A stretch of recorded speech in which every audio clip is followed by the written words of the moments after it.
Revelation 4430. From the 9th of September 1948. Value of spiritual teachings.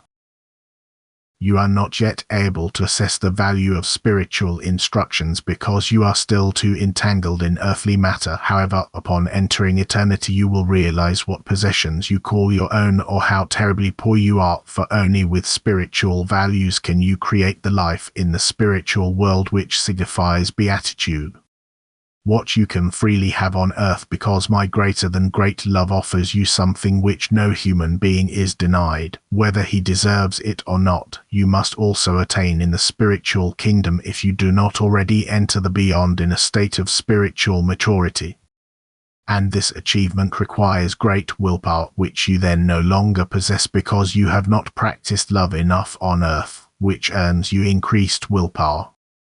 Now you certainly also have the opportunity to take part in spiritual instructions, however only ever on condition that your will expresses itself in loving activity towards fellow suffering souls, that you want to help them, and precisely this will be lacking for you for the adversity you find yourselves in, which you enter into the spiritual kingdom empty and bare, only lets you think of your own fate, and you pay no attention to the hardship of other souls.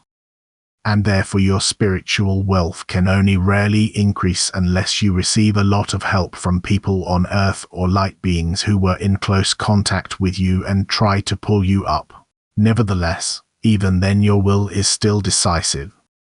But if you are already instructed on earth and thus blessed with spiritual possessions upon entering the kingdom of the beyond, then you will only ever increase them, even though you constantly give them away. For the will to love is exceedingly strong in you and expresses itself in the distribution of what makes you happy. As long as you walk on earth, everything earthly material is more important to you than spiritual teachings, and yet the latter represent a far greater value because they are imperishable, whereas earthly goods can be destroyed or lost from today to tomorrow. Therefore you must imagine the transience of that which is desirable to you in order to learn to despise it, in order to reduce your desire for it. Accordingly, the value of spiritual goods will increase for you if you hope for a blissful life in the spiritual kingdom, treasures which you can take with you into eternity and which can no longer be taken away from you. If you now have the extraordinary grace of being taught directly from the spiritual kingdom, you will have an overwhelming wealth at your disposal which you can already utilize on earth.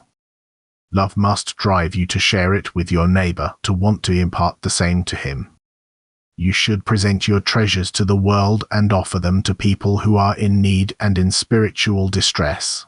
For they are poor, and you should give them what you have in abundance. For I want to help them to enter the blessing of spiritual possessions, so that they will hear the truth through your mouth, through which I thus express myself, because I want the soul not to enter the spiritual kingdom poor and naked at its death. Amen.